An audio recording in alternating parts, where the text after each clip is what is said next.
Hey, good morning, everybody. I'm glad to see you today. It's a beautiful day. My birthday's coming up Friday, so I'm excited about that. I'm a mind expert and I'm a shiatsu massage therapist. And I take all of those amazing tools about how it works and our heart brain works and our gut works and the tools that get rid of the trauma in your brain and ones that get your nervous system to out into your lobe. Think of women how that to the world. So for me, I just because I had done everything. You know, I had I you know, I went to shamanism, hills, I went into crystals, I went into ritual, I went into herbal medicine, I went juicing, food, I went into probiotics, I went to intermittent fasting, all my life because of the difficulty I had when my brain had all of these trauma markers, and therapy. I did EMDR, EFT, breath work, singing bowls, sound healing, tuning forks, psychics, records, fairies, Reiki,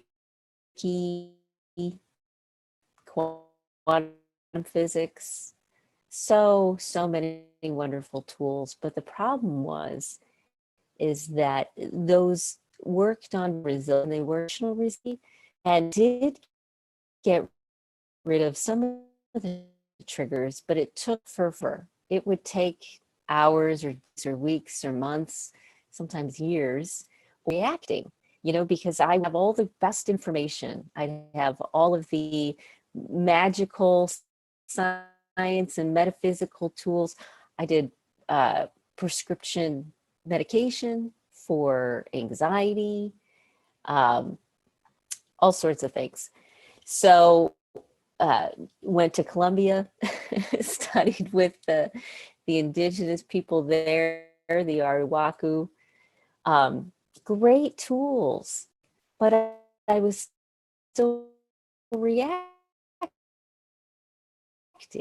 I'd still be in a hard situation. I'd still think about confronting someone, or I'd hear a footstep, or a car would pull in the driveway. And as wonderful as I looked on the outside, as capable as I looked, as smart and functional and funny and interesting as I portrayed myself to be, on the inside, I was always reacting. I was always triggering, and the triggers were big. Traumas that were in my brain, and they put because they want to get into control. So okay, so why is a or what target women who are in position, women who are successful? They target them deep underneath a narcissist and reactions and manipulation and gaslighting. Underneath all of that is a deep sense of insecurity, a doubt that they are lovable, that they're worth it, that they have any you. And all of those layers, all of those coping mechanisms of drama and yelling and all of that stems from of good enough, somewhere in the of not enough. Many people who don't feel good enough, what they want to do is surround themselves with people who have achieved successes and pick up people who they admire.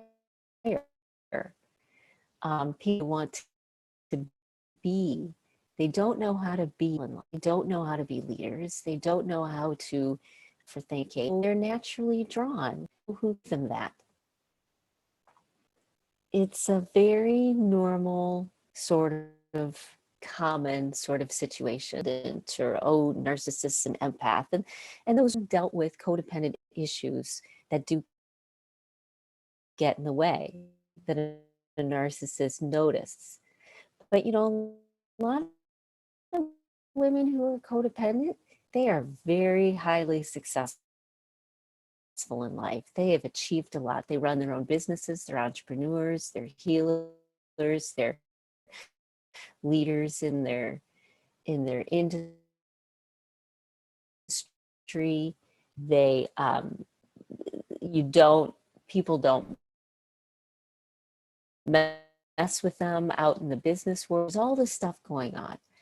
But those are layers, the traumas that are still hanging out in your body. Wants to be around someone who is successful, who brings them benefits of success, them having it, who can make them. They don't want to be people who don't function. They don't people who can't think straight. They want to be around people who are thinkers and movers, and this brilliant ability to find all that codependent stuff, all traumas. They keep poking, sort of like the dinosaurs in Jurassic Park testing the electric fence. Where is it weak? Where is it weak? Where is it weak? Things which bring successful women to their knees. Those hidden under the surface, they find that stuff and they push it. One has to get the support. If you've got the background, if you're ready to heal, they can be amazing healers. And you know what? They can turn you into one of the greatest leaders around, because they, just like a very good opponent, they find all the things that push all the buttons so that you can work through them, so that you can get rid of them, so that they can stop controlling you in a subconscious, subtle, sabotage way. So how do you get rid of these traumas?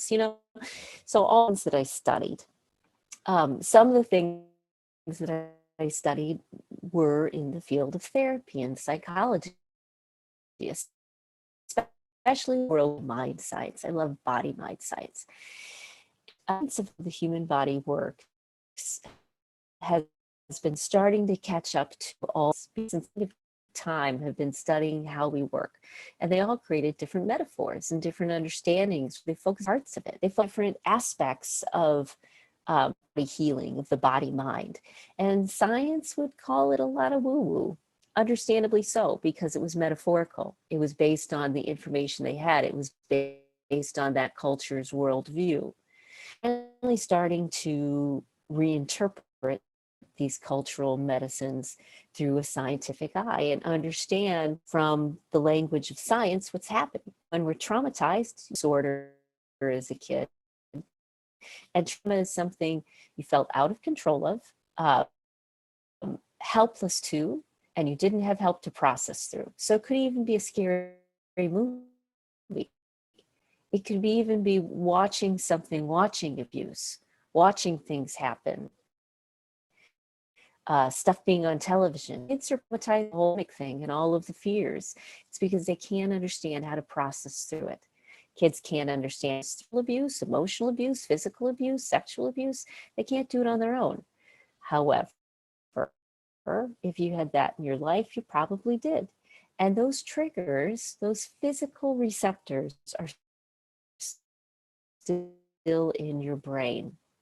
And so, and start gaining of cultural medicine,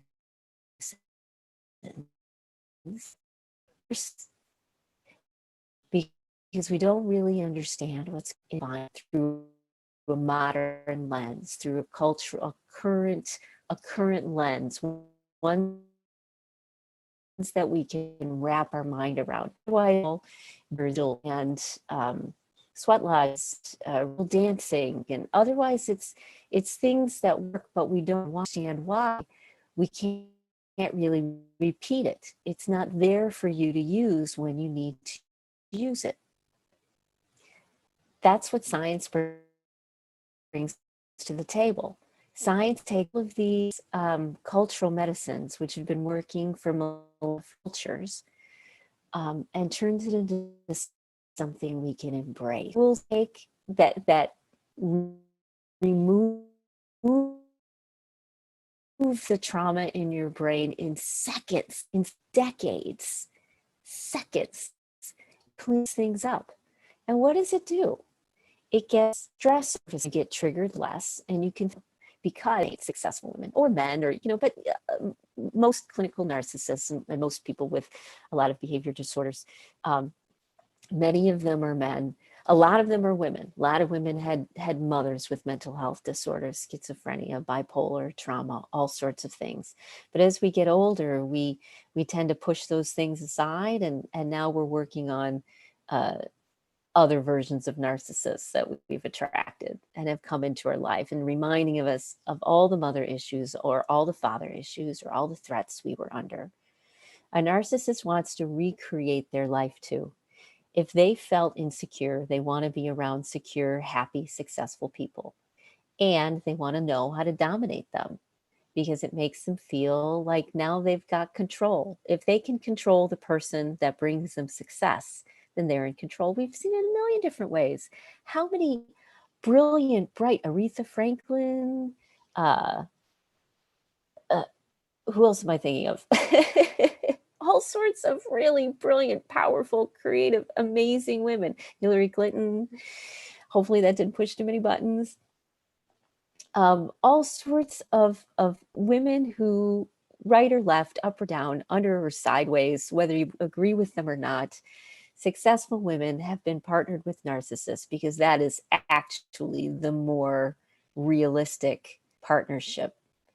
Narcissists who are insecure, wanting to be around successful, secure women, and then finding ways to gain control over them. That's pretty much what you've been in. And if you've got unresolved problems, if you've got issues you've just buried or pushed down, they bring them up. They bring them out for you to heal them, for you to work through them. But you can't do it alone. Because when you do it alone, you go back to that kid mindset. You go back to when you were a kid. You're never supposed to process through trauma alone. You were never supposed to be by yourself. You were supposed to have other people helping you work through that. And now you're safe enough. Now you're in a place where you can get that support. Now you're in a place where you realize you're not supposed to do it alone. So you reach out. We've got groups, we've got our online Facebook stuff. I do one-on-one coaching. And if you're on a fast track, we've got a 3-month program that helps you take the very next best step you need to take.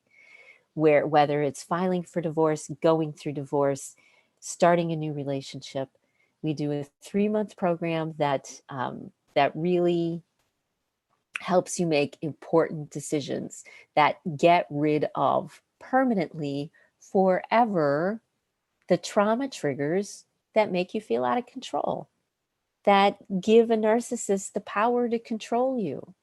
Because until you get what you need to dissolve the triggers in your brain, which includes community, includes loving kindness, includes safety and support, until you get those things, until you reach out and get connected, a narcissist will probably continue to push your buttons, whether the person you're in or whether a past narcissist or whether a future narcissist.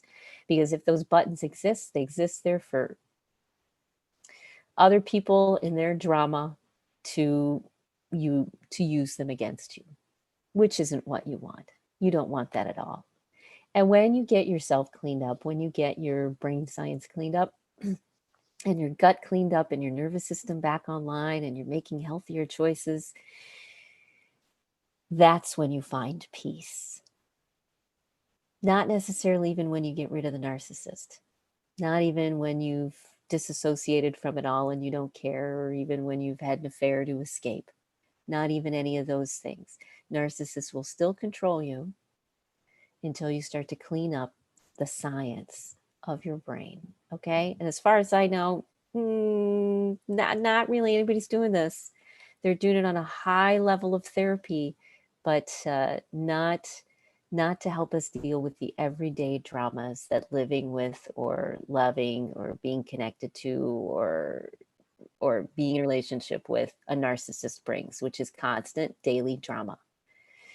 So until you learn how to clean this stuff up, a narcissist is still going to be able to push your buttons, leaving you vulnerable. And unfortunately, we live in a world where when you're vulnerable, people attack. Not when you're vulnerable emotionally in the right situation. That's what you're supposed to be. You're supposed to get those needs met with the right people in the right way.